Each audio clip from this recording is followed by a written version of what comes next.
تو حضور نے فرمایا صحابہ کو مخاطب ہو کہ صحابہ جانتے ہو مفلس کون ہے؟ تو انہوں نے کہا حضور مفلس وہی ہے جس کے پاس نہ درہم و دینار ہیں اور نہ کوئی ساز و سامان زندگی ہے۔ فرمایا میری امت میں مفلس وہ ہے جو قیامت کے دن آئے گا تو اس کے پاس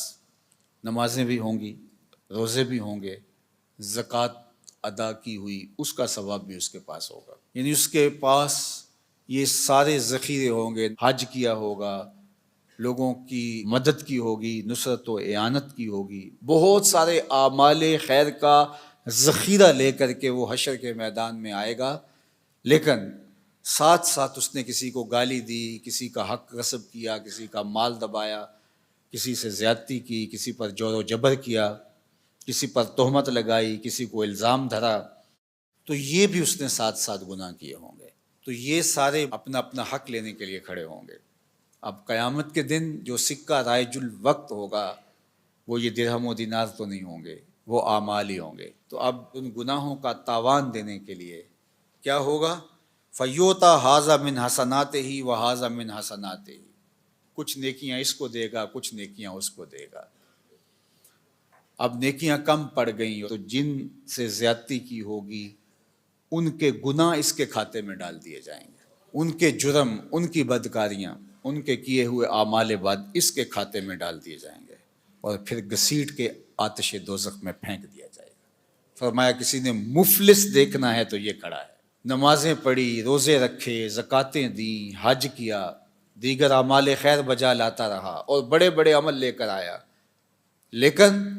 یہاں اپنی نیکیاں دینی ہوں گی۔ اگر کسی نے ایک درہم کا چھٹا حصہ کسی کا دبا لیا، غصب کر لیا، قرض لیا نہیں دیا، جبراً چھین لیا، دھوکہ کیا، فراڈ کیا، 2 نمبر مال کے ذریعے سے درہم کا چھٹا حصہ ہتھیا لیا، 700 نمازیں جو جماعت کے ساتھ پڑھی ہیں دینی پڑے گی۔ اور جو سویر سے لے کر شام تک دونوں ہاتھوں سے اللہ کی مخلوق کو لوٹ رہا ہے، ذرا دیکھے قیامت کے دن اس سے بڑا مفلس کون ہوگا؟ اب اس کے پلے کچھ بھی نہیں ہے۔ حضرت ثوبان کہتے ہیں کہ اللہ کے محبوب نے ارشاد فرمایا، میں اپنی امت کے ان لوگوں کو جانتا ہوں جب قیامت کے دن آئیں گے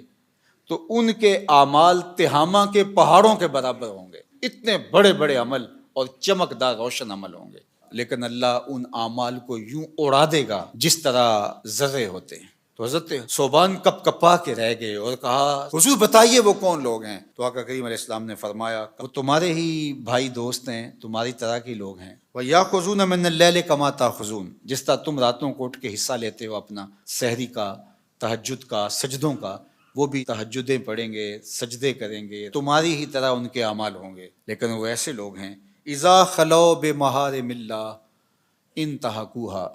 جب وہ تنہائی میں جاتے ہیں تو پھر اللہ کی حدوں کو توڑتے ہیں، ان کی تنہائی پاکیزہ نہیں رہتی، ان کی تنہائی ناپاک ہو جاتی ہے، تنہائی میں اپنے آپ پر قابو نہیں رکھ پاتے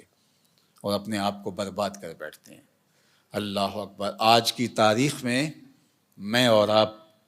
یہ موبائل کا جو فتنہ ہے، سوشل میڈیا کا فتنہ، اس حوالے سے اپنی تنہائیوں کی پاکیزگی کا سامان کریں۔ یہ ایک ایسا فتنہ اس دور میں ہماری نوجوان نسل کے ہاتھوں میں آ گیا ہے کہ جس نے ان کی تنہائیوں کو پاکیزہ نہیں رہنے دیا، بلکہ اقبال نے تو کہا کہ نوجوان تو نوجوان رہے،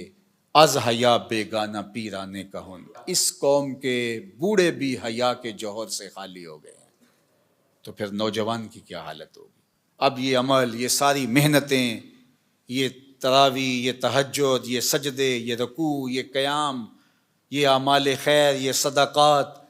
یہ کتنے کتنے کام ہیں، اگر پاکیزہ تنہائی نہیں رہتی ہے تو اللہ ان کو یوں اڑا دے گا جس طرح حبا منصورہ ہوتا ہے۔ تو اللہ تعالیٰ جل شانہ ہمیں اس بات کی توفیق دے کہ ہم قیامت کے لیے جو ذخیرہ جمع کر رہے ہیں وہاں ضائع نہ کریں اور حقوق العباد کا پورا خیال رکھیں۔ اللہ آپ کو بہتر جزا دے، اپنی پناہ اور امان اور حفاظتوں کا حصار دے۔